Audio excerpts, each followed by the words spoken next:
Hello everyone and welcome back to Python lessons on Codecademy. So last time we looked at list and string slice notations, and then we got a bit of knowledge using Lambda, but not that much. We just had an introduction. So I found out what it kind of does, or at least what filter does, and actually Codecademy explains what Lambda is quite well. So let's start from inside the brackets first. So lambda x is like you're defining a function called x in a way, but that's you don't actually define, but you just have it. And then inside that function, as it says here, you have return true or false depending on if x modulo 3 equals 0. And then if depending on what that returns, something gets appended or actually printed in this case. So what filter does is it takes in a function which returns true or false. If it returns something other than true or false, I believe it's going to return an error message. And this function, lambda x, returns true or false, because when you divide a number by 3, it's either evenly divisible by 3, or it's not. It can be a third option. And when this is true, a filter is going to append to a new list, or in this case print the x index of my list.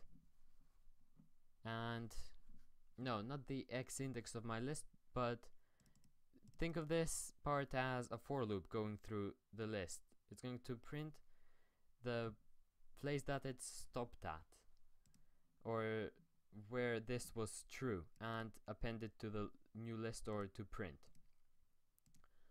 So it would be something, if we do this in a different way, it would be something like if this function returns true, then let's actually put parentheses here.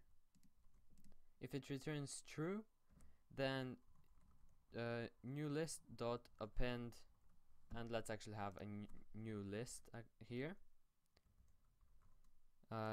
which is going to be a blank list dot append, and then we need a for loop here as well, going through our list for n in my list dot append n.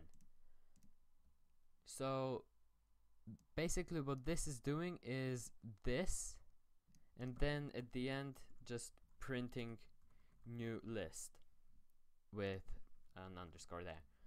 So what we do here is we look through the list and check if lambda x if x is divisible by 3 equals 0 returns true. Well, actually in this case this would need to be, would it? If we give it, okay, let's see what kind of result this gives us. So it gives us invalid syntax. Oh, because we don't have that. Okay, let's actually reload this page and because I want to explain this properly.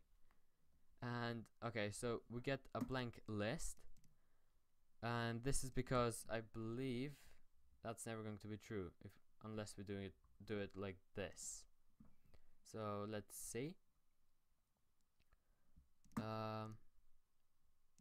Well, is that gonna work now?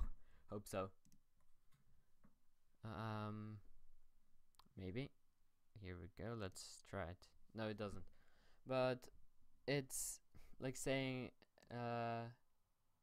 this part is the same as just saying if that. So that's basically what this is doing. But instead of having these 4 lines, you can have it in 1 line using filter and lambda. I believe this is actually going to work now. For the last time I will test it. Otherwise, I don't know. So this should actually work now. And it does. We get the exact same thing. But I believe that this is probably more efficient than doing all of this, because it's one function and it's less lines, so it looks clearer in a full program. So this video will be completely based upon using lambda. So let's move on. Lambda syntax. So fill in the first part of the filter function with a lambda. The lambda should ensure that only Python is returned by the filter. Okay. Fill in the second part of the filter function with languages, the list of the filter. Okay, so we can do this. Oops, no, not that. I meant that. There we go. And we need to, so we will have a function called lambda x, which will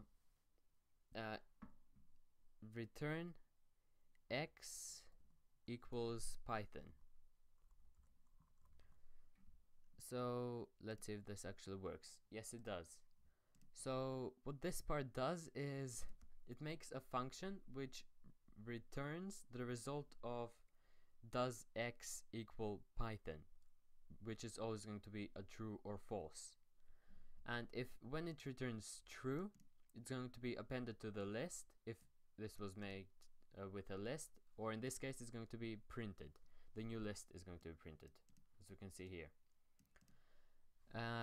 As I said before, the filter also somehow goes through the whole list and only takes the values which this function returns true for. So let's move on to our next task and last for today. So time to test out our filter and lambda expressions. The example above is just a reminder of the syntax.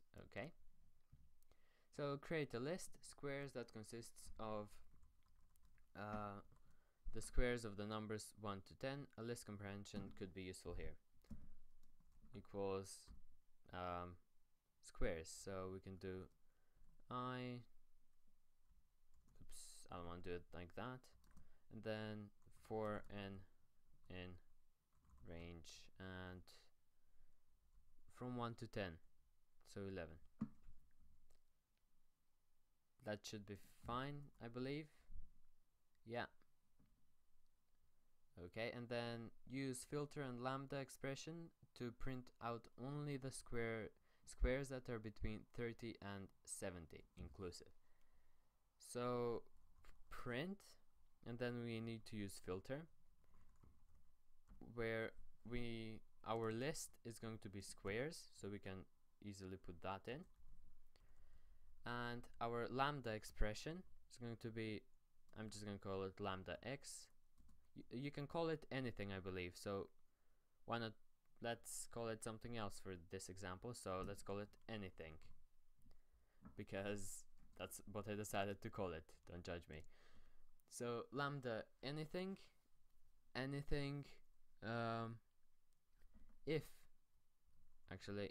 anything is between those two numbers.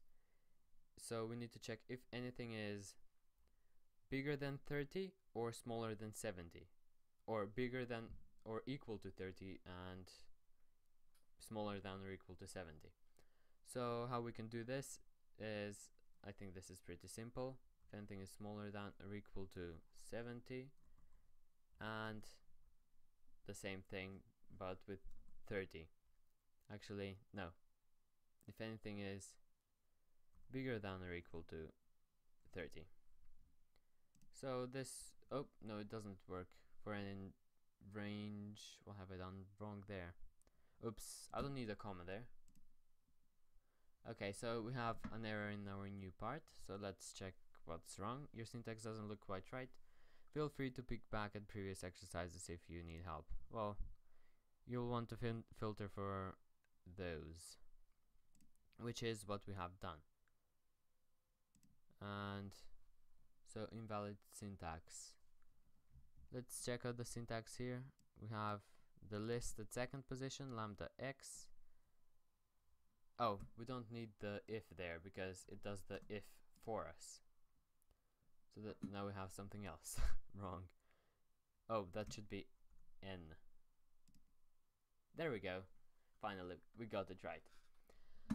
So let's, I guess, explain it a bit better. So we make a list using list comprehension, which we did 2 lessons ago, so check out the video on that if you would like to see more. And because we know how to use that, I will just move on to the next line. In the next line, we filter through this list and check which values this function returns true for. The values which it should return true for are the ones which are between 30 and 70 inclusive. And how we do that is basically what lambda is a function which returns true or false. Or it might be able to return something else, but for now, until for this level, just use it as, I will just be using it as true or false because I don't know how to use it in any other way. Okay, so hopefully that was clear enough. If you have any questions or comments to make, then please do put them in the comment section down below, and I will try to reply as best as I can and as soon as I can. So until next time, please like, share, subscribe the video if you like the video. Maybe some other people would like it as well, like your friends, your family, whoever you want to ask to watch my videos. If you didn't like it, please do press the dislike button so that I know that I need to improve, and please do tell me why you didn't like the video so that I can know what to improve on. So until next time, thanks for watching and goodbye.